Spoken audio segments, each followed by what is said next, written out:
Colorado and Deion Sanders have a major problem ahead of 2024, and it's not what you think. You are Locked On Buffs, your daily podcast on the Colorado Buffaloes. Part of the Locked On Podcast Network, your team every day.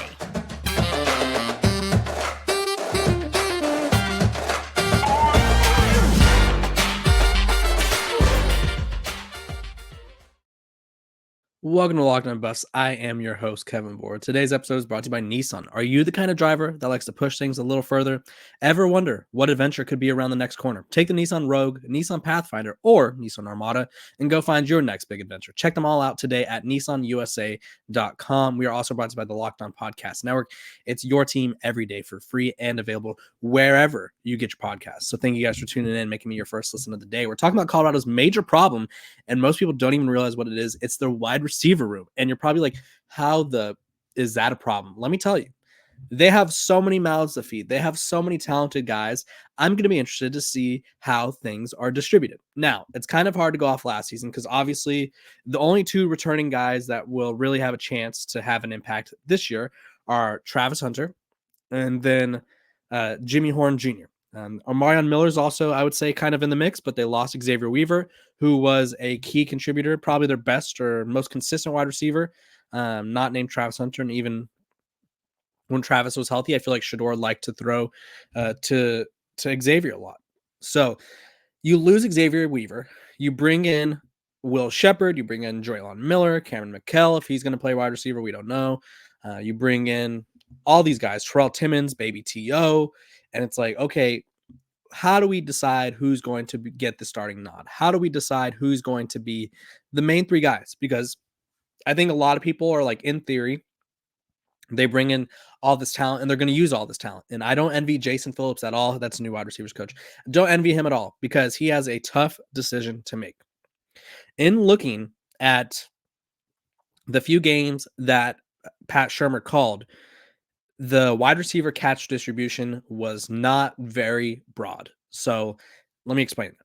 Travis Hunter was typically hauling in the most catches, and then it was Xavier Weaver, then it was Jimmy Horn.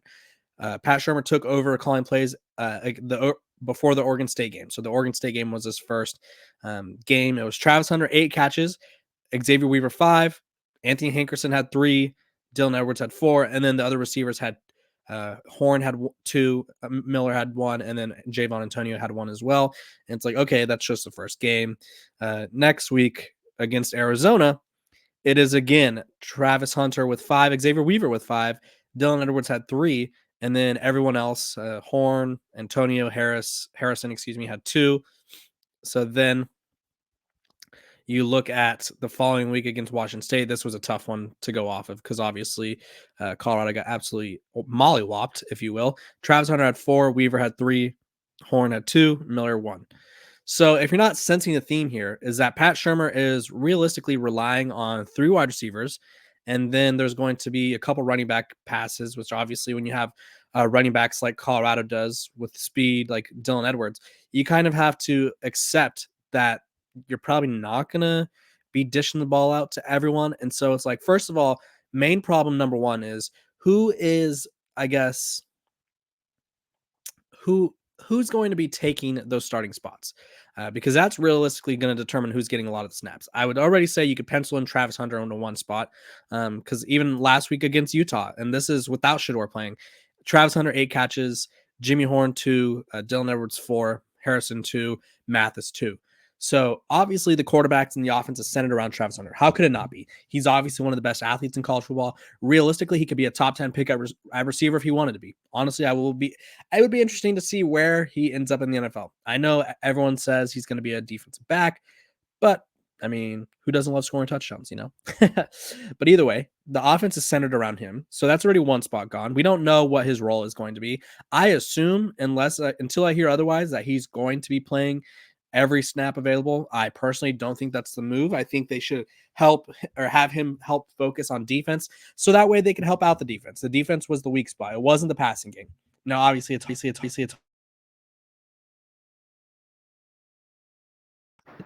sorry about that. It's hard to be okay, this guy's a top whatever wide receiver in the country, but we need him more on defense, so he's not going to play offense. I think that's a tough decision to make. then who's going to be his starters alongside of him? You have Jimmy Horn Jr., who I talked about yesterday. I think a lot of people were confusing me with saying he has to win his starting spot with me saying he's not going to start. That's not me saying he's not going to start, but it's me saying that there's a lot of talent in that room. You bring in a guy like Will Shepherd, who was, I guess you could say, a proven commodity in the SEC. Those aren't common. You don't really just see a lot of those 1,000-yard receivers walking around, especially at 6'4". Then you have baby T.O., Cordell Russell. We don't know what he is because we have never seen him play at the college level, but there's obviously a lot of confidence in him. LeJontay Wester, very similar to Jimmy Horn. He doesn't transfer from a program that gave him over 100, I think it was 108 catches last season. He doesn't leave a program to not have a key role. So all these guys come in, and the problem is, how do you feed everyone? The biggest problem is, how do you keep all the two problems? I'll just break it down like this. Figuring out who the right combination is, which I feel like that's kind of on Shador as well, to figure out who he has that connection with. And two, how do you keep all these mouths fed? Because obviously wide receivers are not known for being the most patient. Stephon Diggs stands out as a guy who, obviously one of the best receivers in the NFL. He has tantrums, it seems like, almost weekly when Josh Allen isn't giving him the rock. And you can't blame him. He's the best receiver on the team. But all these guys think they're the best. Adonai Mitchell in the playoff game against Washington was literally screaming at Steve Sarkisian to throw him the ball because obviously it led to a touchdown, so it worked out. But it's like there's so many mouths to feed. What about Draylon Miller? Is he going to be happy when he comes in and maybe doesn't have a huge role? Or Marion Miller, is he going to be happy when he doesn't really take that next step in the offense that he would have liked to? So I think Colorado's biggest battles or biggest issues at wide receiver is figuring out who's getting in the rotation, figuring out how to use the rotation. They have so many guys that they could rotate, but you obviously want to have that continuity. You don't want to have issues where it's like, oh, well, Jimmy runs this route this way and LeJontay runs it this way, or Travis usually does this on a certain look, and say Will Shepherd or Draylon Miller or Terrell Timmons, they do this differently. So I don't feel like you want to play with it too much, but I do feel like it's going to be an interesting issue for Coach Prime, Jason Phillips, the offensive coordinator, Pat Shermer, to kind of figure out who goes where and when, because obviously you want to put your team in the best situation to win. That's priority number one. But you also want to make sure that you don't have any, I don't want to say cancers in the locker room, because I don't feel like any of these guys could turn into cancers, but you don't want any guys to kind of lose interest or kind of lose that passion or just kind of lose the buy-in because they're not having the role they expect to have. But realistically, Colorado is going to have 3 receivers on the field. They're probably going to rotate in 4 or 5 total. Guys 5 through 7, 5 through 8, you're not going to have 50 plus catches. You're going to be lucky to have 10 to 20. And I think that's a tough conversation to have. It wouldn't shock me if Colorado loses a receiver or two. They've already lost Tavares Dawson. They've already lost a couple, like Jalen Ellis is no longer on the squad. And they just have lost guys where it's like, it makes sense where they're going to have to figure out a way to mix things up while finding that perfect balance of like, we're doing this to win, but we're also doing this to make sure everyone is involved. You guys comment below which receivers you would start. You get 3. I'll give you guys 3. So comment your 3 starting receivers below, because obviously there's a lot of things, or a lot of time between now and week 1. So there's a lot of position battles to be won and lost.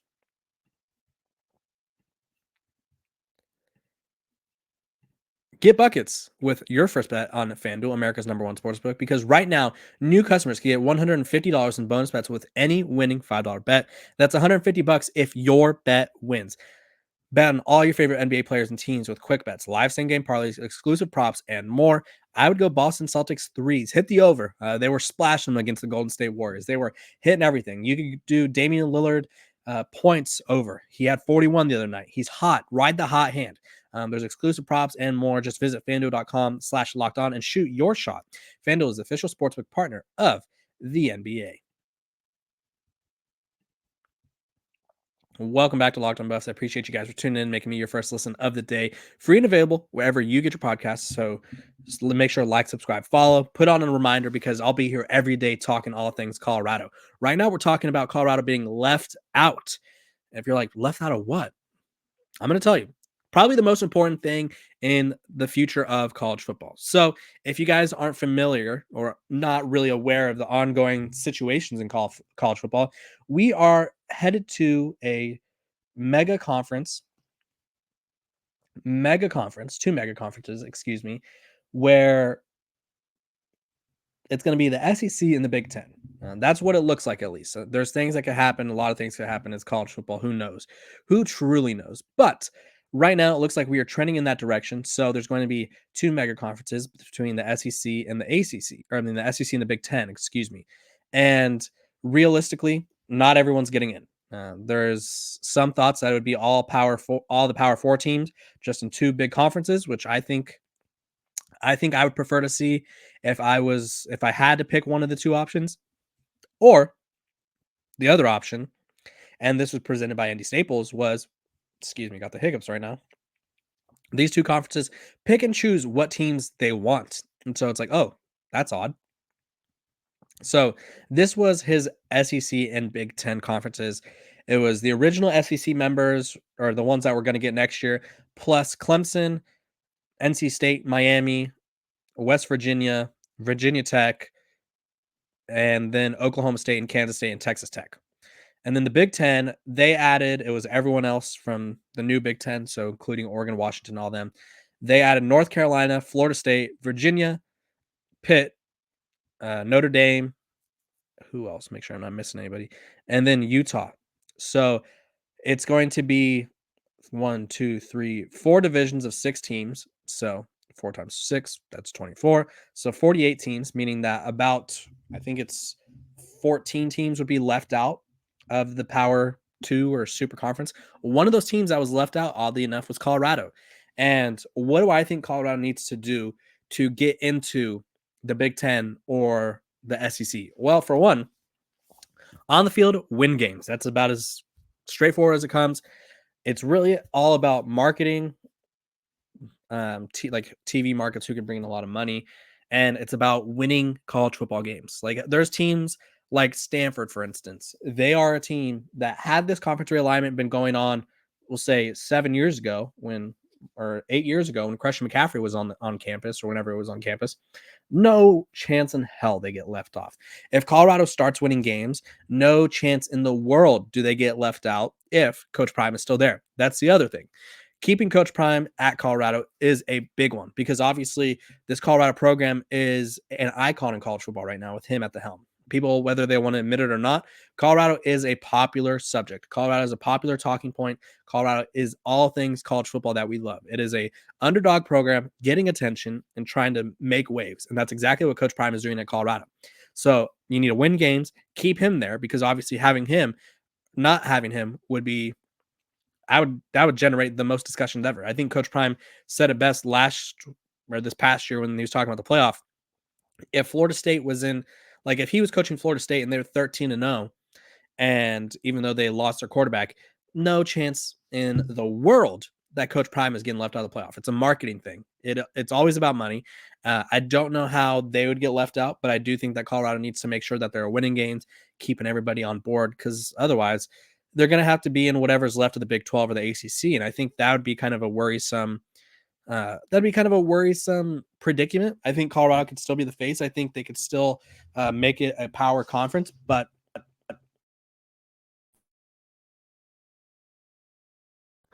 sorry, my audio is wanting to. If you're not in that Big 2, like I was saying before, I was rudely muted by my mic.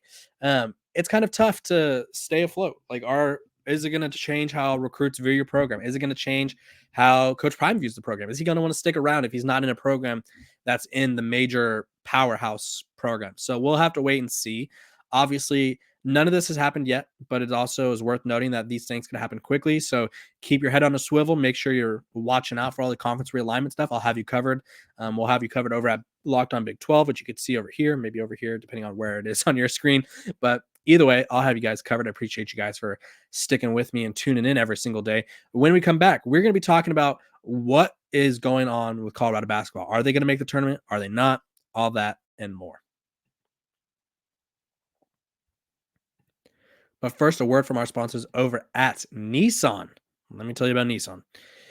Are you the kind of driver that likes to push things a little further? Ever wonder what adventure could be around the next corner? Our friends at Nissan have a lineup of SUVs with the capabilities to take your adventure to the next level. The 2024 Nissan Rogue is perfect for city drives and great escapes. They have class exclusive Google built-in is always your updating assistant to call on for almost anything.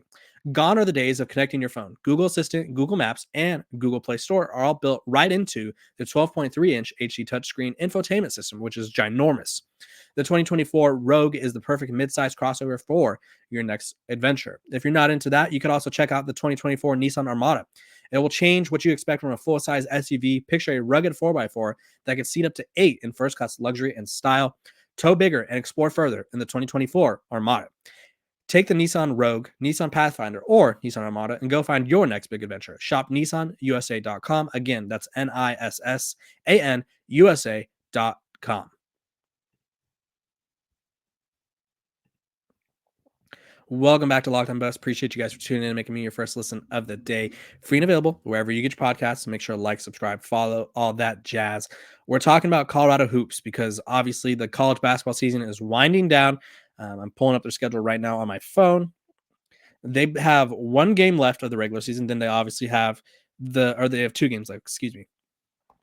2 games in the regular season. Then they go to the Pac-12 tournament. And as it stands right now, Joe Lunardi is not very high on the Buffs. And you look at his latest bracket prediction or bracketology is what it's called. Excuse me, that was slipping my mind. Colorado is in the next 4 out, which basically means they are kind of on the outside looking in, if you will. There's only 2 Pac-12 teams that he has making it, and Colorado's not one of them. And it's like, what's going on? Like, how could they not be in it? They've won, let's see, they have a solid record in their last 5. They've won 4 out of their last 5. They won 4 straight, beating USC on the road, Utah, who's one of the teams that's in. According to Joe Lunardi, they beat Cal, they beat Stanford. They beat Oregon this week, or this weekend. Yeah, this Thursday. That'll say a lot about them. They need to win out. I would say Oregon has a 63% chance of winning, according to ESPN. And then they play Oregon State, who's the worst team in the Pac-12. And so they have to win these 2 games. They have to kind of make a run in the conference tournament, at least win 3 games in the conference tournament. And it's easier said than done. Obviously, I'm not going to be like, yeah, just win these games and they'll be fine. But you look at their net ranking. They are currently at number 30. It realistically comes down to their quad 1 situation. They're 7-4 against quad 2 teams, which includes Richmond, Florida State, number 15 Miami on a neutral court. Florida State was on a neutral court. They lost that Florida State game. They have wins against Richmond. They have wins against Washington. They have wins against Washington State, who's a ranked team and they're currently second in the Pac-12 right now by half a game. So the better that Washington State does, the better that Colorado looks. They have losses against Arizona State and Cal early in the year. They beat Oregon already. They beat USC and they beat Utah, but Utah did get the best of them. They're 1-5 in quad 1 games. So they lost to Colorado State, number 20 in the country, lost to Arizona, and that wasn't particularly close. They lost by 47 points against Arizona. They did beat Washington, which for some reason was listed as a quad 1 win, but they lost again to Washington State, lost to Utah, and then lost again to number 8 Arizona. So this Colorado team kind of has an uphill battle. Realistically, you look at this team and they're 20-9, which you think would be good enough to get in, but obviously when the Pac-12 is as down as it is and you're not able to take advantage of some of these games, like I look at this game like Washington State. No, I mean not Washington State, Utah, and on the road, tough one. Obviously, it's always tough to win on the road, but they have to win that game. They absolutely have to win that game. You sweep Utah, and all of a sudden, they look at you differently. You switch spots with Utah because in Joe Lunardi's bracketology, you go to the first 4 out, and Utah's right above them. Utah is closer to getting into the tournament than Colorado is. So had Colorado beaten Utah twice, things change. Things change dramatically. So realistically, I look at these next 2 games, and they have to go 2-0. They have to. That would put them at 22-9 to finish the season, and then you have to make a little bit of a run in the Pac-12 tournament. Let's see if there's any kind of seeding right now. I don't think there's a tournament bracket yet because obviously not everything's settled. But you just look at it. Yeah, not all these things are settled. But let's see if it were right now, Colorado would be the 3 seed, and they're 3 games back of Arizona and Washington State. So they're probably at best going to be the 3 seed. They lose to Oregon, though, because Oregon's tied for them with the same record. And Colorado has the advantage. If they lose to Oregon, they drop to the 4 seed, which gives them down a tougher path, puts them on a tougher path. Excuse me. If you're the 3 seed, you get to go as follows. You get a first round bye, and you do as a 4 seed, but you're playing 6 or 11, which say number 6 wins. That's 1, 2, 3, 4, 5, 6. That's UCLA, who's a struggling team.